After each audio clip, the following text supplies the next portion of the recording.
And rescue science. So let's give a big hand to Dr. Nima. Briefly been introduced, but I would like to, just highlight who I am and what I do. So I'm an expedition doctor by profession. I work on the mountain as a guide, also as a leader, and I'm involved in a lot of rescue activities in the Himalayas. So as have been mentioned, I've been involved in mountaineering for about 6-7 years and climbed a lot of mountains in Nepal and also in Europe and North America as an expedition doctor, as a guide. So today the contents of my topic will be, about the Sherpas, about traveling to high altitude, about high altitude illness, and about the rescues that I've done in Himalayas. Especially today I'll be talking about the one that happened last year, 25th April, in Everest because of the earthquake. So when you go to the mountains, there is some risks that come along. So one of the most common problems that we face in the mountains because of the altitude is some form of disease. I would call it illness.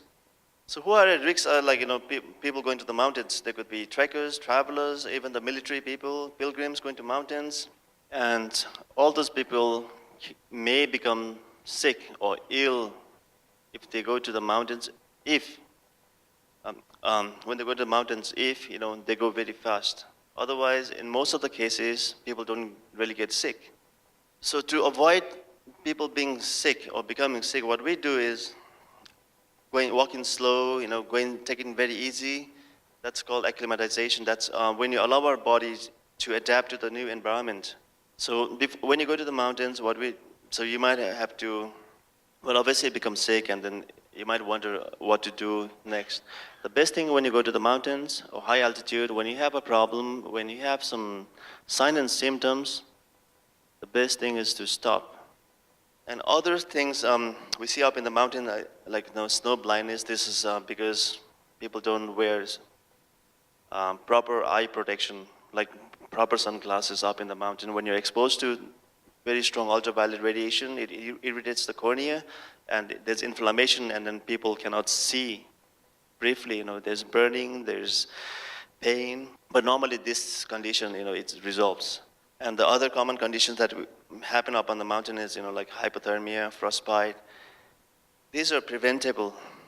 If you take proper care of your body, if you have the right equipment, right gear, and if you make the right decision at the right time to preserve your body heat, these are preventable. So this doesn't happen to everybody that go to the mountains. And you might also wonder, up in the mountains, it's always cold. Like you saw in the video, it's windy, it's shitty. But that is not true all the time. It can be as hot as Hong Kong in summer. Up on the mountain, if the weather is clear, if there is no wind, if it's sunny, it can be hotter than Hong Kong in summer. The most important thing is about preparation and planning. If you prepare well, if you plan well, forget about hypothermia, frostbite, altitude, everything. These won't happen to you, but if you don't prepare well, that's when most of the problems come. So I would like to share my experience. I've been involved in a lot of rescue missions in Nepal, many avalanches, many other rescues to save lives. So last year, I was up on Everest when there was an earthquake in Nepal. It was about midday, like 12 o'clock, lunchtime, when the ground started shaking. It was shaking really bad. And on Everest, we camp on a glacier. It's not like Manaslu, where we camp on a solid surface like rock. On Everest, our camp is on the glacier. It's always every day moving, it's cracking. Every night, it's very common to hear you're sleeping, and then at night you can hear a loud crack, like, boom. And you might wonder, it's going to open or something. But it's very thick, so you're not going to fall in there.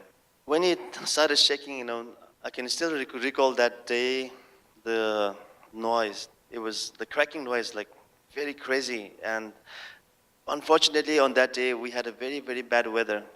The visibility was very poor, about like 50 to 100 meters. We couldn't see any further.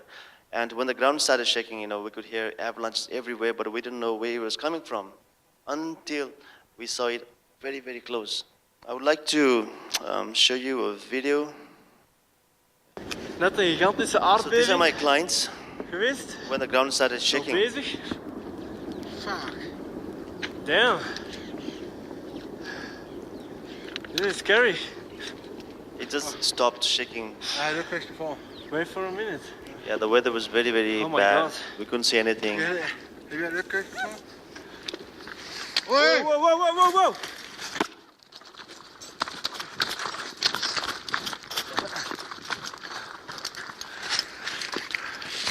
Fuck!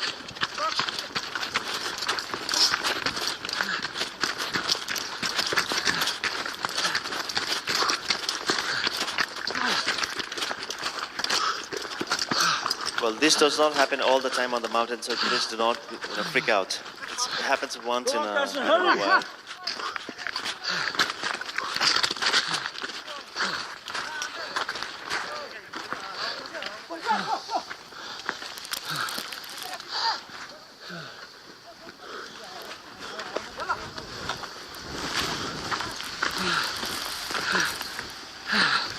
Ah, fuck.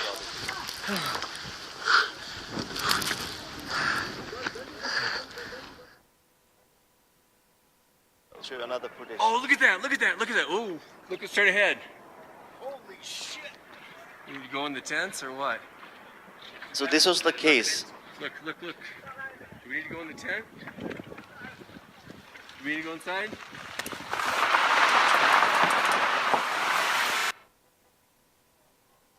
So we really had no chance to, make any plans. We saw it coming right when it was very, very close because of the weather.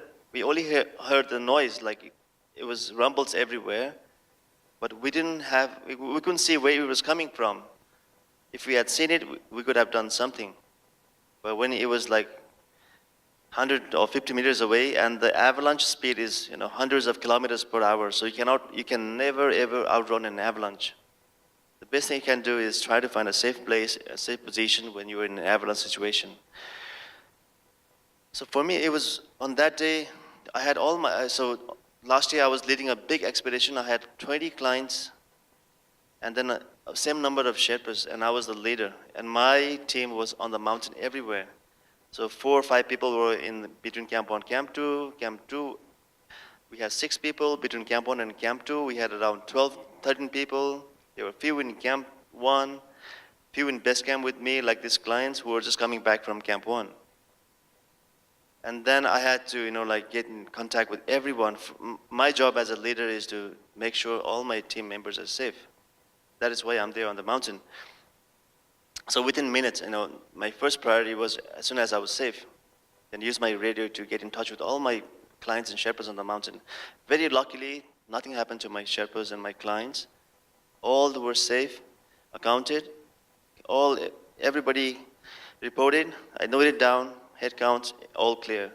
And then next day, I had to go and rescue because there were so many people injured.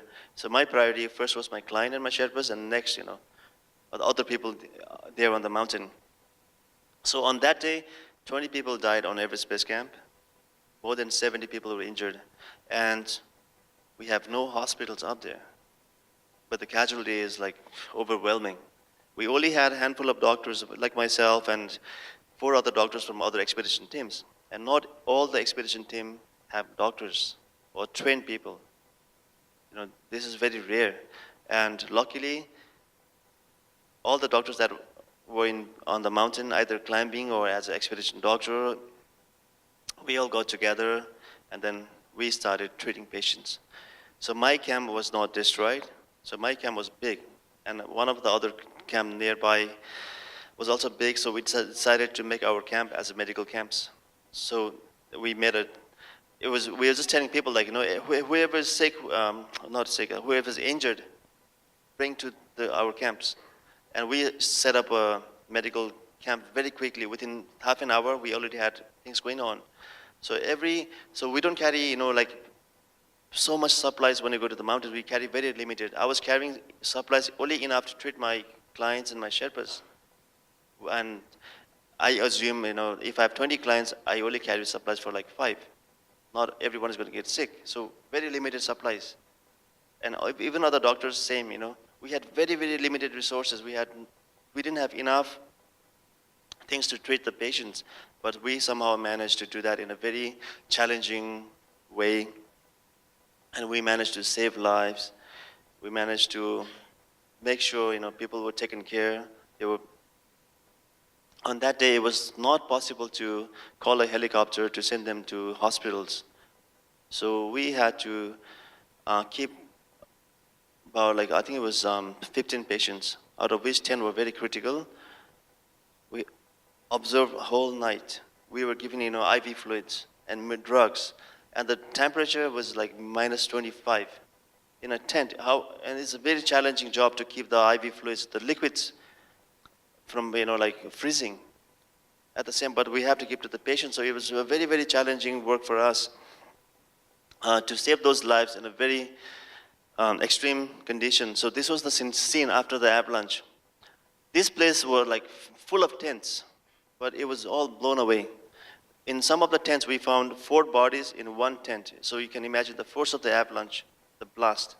So those, even 4 people were flown 50 meters away. So you can imagine it was a very, very strong blasting force.